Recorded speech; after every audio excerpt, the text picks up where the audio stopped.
নমস্কার বন্ধুরা, শ্রাবণী রান্নাঘরে আপনাদের সবাইকে স্বাগত জানিয়ে আমি আবারও একটা রান্নার ভিডিও নিয়ে আপনাদের সামনে চলে এসেছি।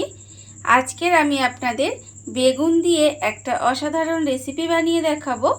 আশা করি আপনাদের ভালো লাগবে। তার জন্য কিন্তু আমার পুরো ভিডিওটা আপনাদের দেখতে হবে। আর দেখা শুরু করার আগে একটা লাইক দেবেন, সুন্দর একটা কমেন্ট করবেন আর শেয়ার করতে ভুলবেন না। তাহলে চলুন আজকের আমি এই বেগুন দিয়ে কি বানাই সেটা আপনারা একবার দেখে নিন। রান্নাটা করার জন্য প্রথমে আমি এখানে একটা মাঝারি সাইজের আমি বেগুন নিয়ে নিয়েছি।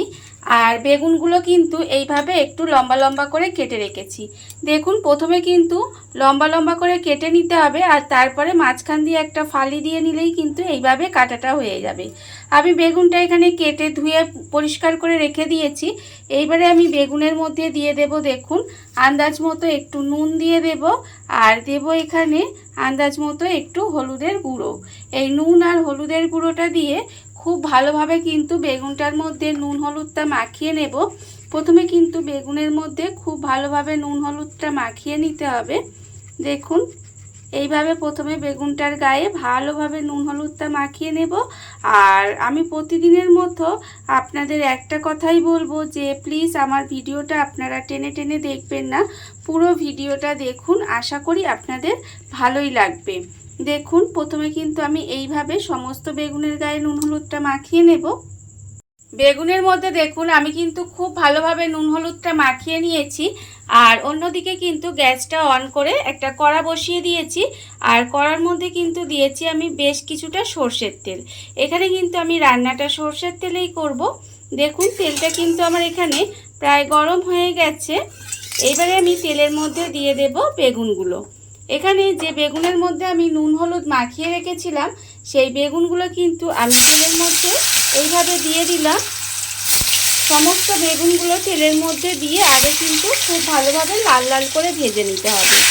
দেখুন, এইভাবে কিন্তু বেগুনগুলো তেলের মধ্যে আমি দিয়ে দেব, দিয়ে একদম লাল লাল করে প্রথমে বেগুনগুলো ভেজে নেব। সমস্ত বেগুনগুলো দেখুন আমি কিন্তু এখানে লাল লাল করে ভেজে নিয়েছি। বেগুনগুলো কিন্তু আমার এখানে ভাজা হয়ে গেছে। এইবারে আমি বেগুনগুলোকে এইভাবে তেল ছড়িয়ে আলাদা করে তুলে রেখে দেব। বেগুনগুলো কিন্তু আমাকে আলাদা করে তুলে রেখে দিতে হবে। দেখুন, এইভাবে আমি বেগুনটা আলাদা করে তুলে রেখে দেব।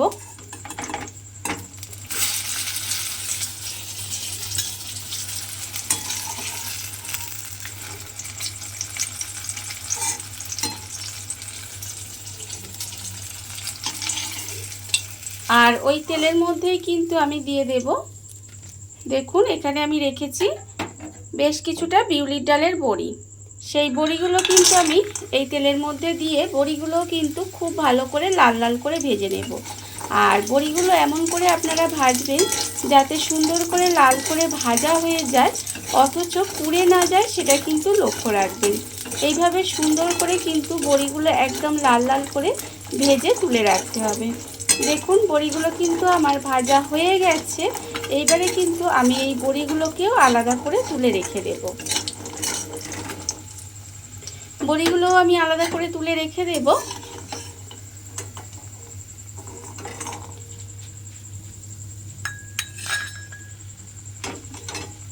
ভাজা বড়িগুলো আমি এখানে আলাদা করে তুলে রেখে দিয়েছি। এইবারে আমি একটা মশলা তৈরি করে নেব। তার জন্য নিয়েছি মিক্সিং জার। মিক্সিং জারের মধ্যে আমি দিয়ে দেব, দেখুন এখানে আছে আমার একটা শুকনো লঙ্কা, একটা কাঁচা লঙ্কা, আর আছে আমার এখানে 1 চামচ জিরে, গোটা জিরে, আছে 1 চামচ পোস্ত, আর এখানে আছে 1 চামচ সাদা সর্ষে, 1 চামচ কালো সর্ষে। এই সমস্ত কিছুগুলো কিন্তু আমি মিক্সিং জারের মধ্যে দিয়ে দিলাম। দিয়ে এটা কিন্তু অল্প একটু জল দিয়ে খুব ভালোভাবে পেস্ট তৈরি করে নিতে হবে। আমি প্রথমে মশলাটা এখানে রেডি করে নেব। মশলাটা আমি এখানে রেডি করে নিয়েছি। দেখুন, মশলাটা কিন্তু এখানে রেডি হয়ে গেছে। এইবারে আমি একটা বড় বাটি নিয়ে নেব। বাটির মধ্যে প্রথমে আমি দিয়ে দেব, দেখুন যে মশলাটা আমি এখানে বানিয়ে রেখেছিলাম সেই মশলাটা কিন্তু প্রথমে ঢেলে নেব। বাটির মধ্যে প্রথমে মশলাটা আমি পুরোটা ঢেলে নেব।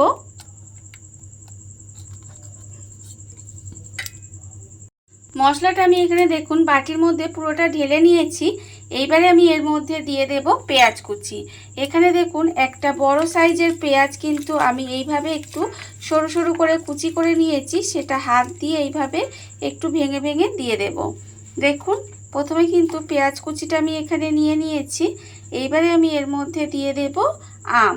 এখানে একটা ছোট সাইজের আম, কিন্তু দেখুন খুব বেশি বড় নয়, ছোট সাইজের আমকে এইভাবে সরু সরু করে কেটে রেখেছি, সেই আমটাও কিন্তু এখানে দিয়ে দিলাম। গরমকালে এই রান্নাটা যদি থাকে, সত্যি বলছি গরম ভাতের সঙ্গে আর কিছুই লাগবে না, দেখবেন খেতে কিন্তু এতটাই সুন্দর হয়। আমটা আমি এর মধ্যে দিয়ে দিলাম। এইবারে আমি এর মধ্যে দিয়ে দেব, দেখুন এখানে রেখেছি আমি আন্দাজ মতো নুন, আর আছে আমার হাফ চামচ হলুদের গুঁড়ো, হাফ চামচ কিন্তু কাশ্মীরি লঙ্কার গুঁড়ো, আছে আমার এখানে হাফ চামচ চিনি। আপনারা কতটা ঝাল খাবেন সেটা বুঝে কিন্তু প্রথমে আমি দেখবেন কাঁচা লঙ্কা আর শুকনো লঙ্কাটা ব্যবহার করেছি, সেটা ব্যবহার করবেন। আর এর মধ্যে কিন্তু কাশ্মীরি লঙ্কার গুঁড়োটা দেবেন, তাহলে কালারটা সুন্দর আসবে। এবার আমি এর মধ্যে দিয়ে দেব যে ভাজা বড়িগুলো আমি রেখেছিলাম, সেই ভাজা বড়িগুলোও দিয়ে দিলাম। দিয়ে সমস্ত কিছু কিন্তু খুব ভালোভাবে মেখে নিতে হবে। দেখুন এইভাবে একটু সময় নিয়ে হাত দিয়ে খুব ভালোভাবে সুন্দর করে মেখে নেব। এই রান্নাটা করতে কিন্তু খুব বেশি সময় লাগে না, খুব অল্প সময়ে রান্নাটা হয়ে যায়, অথচ খেতে কিন্তু ভীষণ ভালো লাগে। বিশেষ করে গরম ভাতের সঙ্গে খেয়ে দেখবেন অপূর্ব লাগে খেতে। দেখুন এটা কিন্তু আমি হাত দিয়ে খুব ভালোভাবে মাখিয়ে নিলাম। মাখানোটা কিন্তু আমার এখানে হয়ে গেছে। এইবারে আমি এর মধ্যে দিয়ে দেব জল। এখানে আমি মিক্সিটা ধুয়ে, দেখুন খুব বেশি জল কিন্তু রাখিনি, অল্প একটু জল রেখেছি, সেই জলটা আমি এখানে দিয়ে দিলাম। আর অল্প সামান্য একটু জল দেব, খুব বেশি জল দেব না। দেখুন আমি কিন্তু এর মধ্যে আর একটু অল্প সামান্য একটু জল দিয়েছি, খুব বেশি জল দিইনি। এটা কিন্তু এবারে যে কড়াই যে আমার এখানে বড়ি আর বেগুনটা ভেজেছিলাম, তার যে অল্প একটু তেল ছিল, সেই তেলের মধ্যে কিন্তু এটা দিয়ে দেব। দেখুন আবারও কিন্তু আমি গ্যাসটা অন করে নিয়েছি। অন করে নিয়ে যে ভাজার জন্য যে বেগুন আর বড়ি ভেজেছিলাম, সেটার যে আমি একটুখানি তেল ছিল, সেই তেলের ওপরেই কিন্তু এই যেটা মেখে রাখলাম, সেই মাখাটা আমি এখানে দিয়ে দিলাম। এবারে আমি এর মধ্যে দিয়ে দেব, দেখুন বাটিটায় যে মশলাটা লেগেছিল, সেই মশলাটায় অল্প সামান্য, খুব বেশি কিন্তু নয়, অল্প একটু জল দিলাম। দিয়ে বাটিটা ধুয়ে সেই বাটি ধোয়া জলটাও কিন্তু এর মধ্যে দিয়ে দিয়েছি। দেখুন আর কিন্তু আমি এর মধ্যে কোনো রকম জল দেব না। এবারে এটা একটু খুব ভালোভাবে একটু মিশিয়ে নেব। মিশিয়ে গ্যাসটা লোতে দিয়ে এইভাবে একটু ঢাকা দিয়ে রান্না হতে দিতে হবে। দেখুন এই সময় কিন্তু গ্যাসটা একটু লোতে দিয়ে দেবেন, দিয়ে ঢাকা দিয়ে এইভাবে একটু রান্না হতে দেবেন, যাতে বড়িটা খুব ভালোভাবে সেদ্ধ হয়ে যায়। সেই ততক্ষণ অবধি কিন্তু এটা একটু রান্না করে নিতে হবে। গ্যাসটা লোতে দিয়ে দেখুন এইভাবে ঢাকা দিয়ে কিছুক্ষণ রান্না হতে দিয়েছিলাম। এর ফলে কিন্তু এখানে যে আমি আমটা ব্যবহার করেছি, দেখুন সেই আমটাও কিন্তু খুব ভালোভাবে সেদ্ধ হয়ে গেছে। আর এখানে যে আমি বড়িটা রেখেছি, সেই বড়িটাও কিন্তু একদম সুন্দরভাবে সেদ্ধ হয়ে গেছে। দেখুন একদম সেদ্ধ হয়ে গেছে বড়িগুলো। এবার যখন দেখবেন এইভাবে বড়িটা আর আমটা সেদ্ধ হয়ে গেছে, তখন কিন্তু এর মধ্যে দিয়ে দিতে হবে যে বেগুনগুলো আমি এখানে ভেজে রেখেছিলাম, সেই ভাজা বেগুনগুলো কিন্তু আমি এখানে দিয়ে দেব। ভাজা বেগুনগুলো দেখুন একদম কিন্তু লাল লাল করে ভেজে রেখেছি, কিন্তু রান্না আমার প্রায় বেগুনগুলো কিন্তু হয়েই আছে, বেগুনগুলো একদম লাল লাল করে ভাজা আছে, সেই জন্যই কিন্তু আমি বেগুনটা প্রথমে লাল করে ভেজে নিয়েছি। এবারে দেখুন ভাজা বেগুনগুলোকে কিন্তু এইভাবে একটু আলতো হাতে সমস্ত কিছুর সঙ্গে মিশিয়ে দেব। এমনভাবে মেশাবেন যাতে বেগুনগুলো কিন্তু ঘেটে না যায়, সেটার দিকে লক্ষ্য রাখতে হবে। এইভাবে কিন্তু দেখুন বেগুনটা আমি একটু সমস্ত কিছুর সঙ্গে মিশিয়ে নিয়েছি। মিশিয়ে নিয়ে আবারও কিন্তু এটা ঢাকা দিয়ে প্রায় 2 থেকে 3 মিনিট মতো একটু রান্না করে নেব। যেহেতু বেগুন ভাজাই আছে, বেগুন রান্না করাই আছে, সেই জন্য বেশিক্ষণ কিন্তু এটা আমার রান্না করার দরকার নেই। এইভাবে গ্যাসটা লোতে দিয়ে ঢাকা দিয়ে আমি কিন্তু 2 মিনিট মতো রান্না করে নেব।